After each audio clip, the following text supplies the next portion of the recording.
నగరంలోని స్థానిక press club నందు జరిగిన విలేకరుల సమావేశంలో నెల్లూరు జిల్లా గ్రంథాలయ సంస్థ విశ్రాంత ఉద్యోగుల అసోసియేషన్ సభ్యులు మాట్లాడుతూ గత 2 నెలలుగా పెన్షన్లు 5 డిఏ బకాయిలు ఉన్నాయని, మేము వృద్ధాప్యంలో ఉన్నామని, కావున ప్రభుత్వం వారు త్వరితగతిన విడుదల చేయాలని ప్రభుత్వానికి విజ్ఞప్తి చేశారు. అలాగే గ్రంథాలయ సంస్థ ఉద్యోగులకు జీతాలు సరిగా అందడం లేదని, కావున ప్రభుత్వం వెంటనే జీతాల బకాయిలు చెల్లించాలని, తమకు ఆదుకోవాలని కోరారు.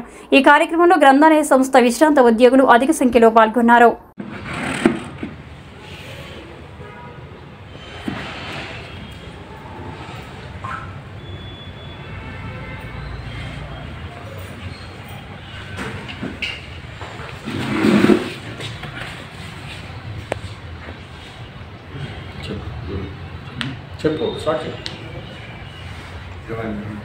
మేము నెల్లూరు జిల్లా గ్రంథాలయ సంస్థ ఉద్యోగ సంఘమునకు జిల్లా గ్రంథాలయ సంస్థ ఉద్యోగ సంఘమునకు సంబంధించిన అసోసియేషన్ సభ్యులము.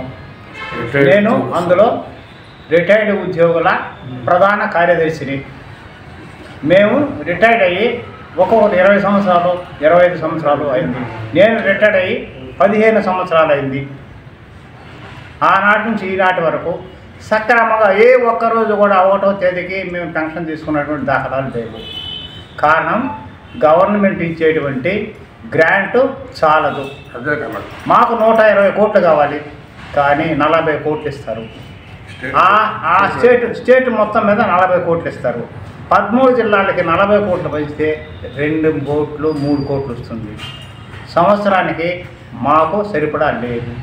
ప్రతి నెల ఉద్యోగుల జీతాలు కానీ, విశ్రాంతి ఉద్యోగులకు పెన్షన్ కానీ మొత్తం కలిపితే 70 లక్షలు కానీ 80 లక్షలు కానీ అవుతుంది. ఇవిగాక అదనంగా పత్రికలకి ఇతరత్ర కరెంటు ఛార్జీలు, ఇతరత్ర కంటింజెంటు మొత్తం కలిపితే 1 కోటి రూపాయల దాకా అవసరం అవుతుంది. వాళ్ళు ఇచ్చేటువంటి 97 లక్షల గ్రాంటు ఒక్క నెలకు సరిపోతుంది. మిగిలిన 3 నెలలు ఏం చేయాలో అర్థం కాదు. ఎన్నో దఫాలు ప్రభుత్వానికి మొరపెట్టాము, కానీ మా మొర ఆలకించేవాడు లేదు. మేము లాస్ట్ కోరేది ఏంటంటే, గ్రంథాలయ పన్ను ప్రజల నుంచి వసూలు చేసి 8% పన్ను మీరు తీసుకొని మాకు 010 కింద ఇతర సంస్థలు ఇచ్చేవాళ్ళ జీతంగా పెన్షన్ వరకన్నా ఇవ్వండి అని అడుగుతున్నాము. కానీ ఆ పెన్షన్ కూడా 010 కింద ఇవ్వటం లేదు. అదేమంటే సెస్ అంటే గ్రంథాలయ పన్ను వసూలు చేసి వాళ్ళు ఇచ్చేటువంటి మున్సిపాలిటీలు కానీ పంచాయతీలు కానీ వసూలు చేసేటువంటి ఆ 8% వసూలు చేసుకుని మీకు చాలకుండా దానిలో వాడుకోండి అంటారు. కానీ వీళ్ళు సక్రమంగా కట్టరు. ఉదాహరణకి మన నెల్లూరు జిల్లా కార్పొరేషన్ మున్సిపల్ కార్పొరేషన్ వారే 36 కోట్లు రావాలి. 2007 నుంచి ఈనాటి వరకు 36 కోట్లు రావాలి.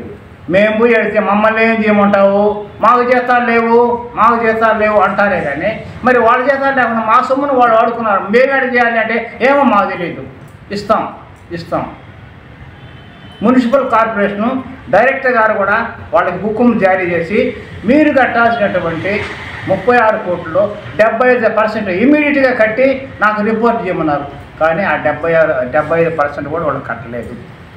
ఆఖరికి మా సెక్రటరీ కుమార్ రాజా గారు, మన జిల్లా కలెక్టర్ గారు వాళ్ళ చొరవతో జిల్లా మొత్తము కార్పొరేషన్లో ఉండేటువంటి కమిషనర్లను కూర్చి అది ఒక అగ్రిమెంట్ తెచ్చారు. నెలకి 20 లక్షలు కట్టండి అని. మరి నెలకి 20 లక్షల వంతులు కట్టినా 36 కోట్ల నిలవడం అట్టాగే ఉంది. అది ఎప్పుడు కడతారంటే కడతాం, డబ్బులు లేవు.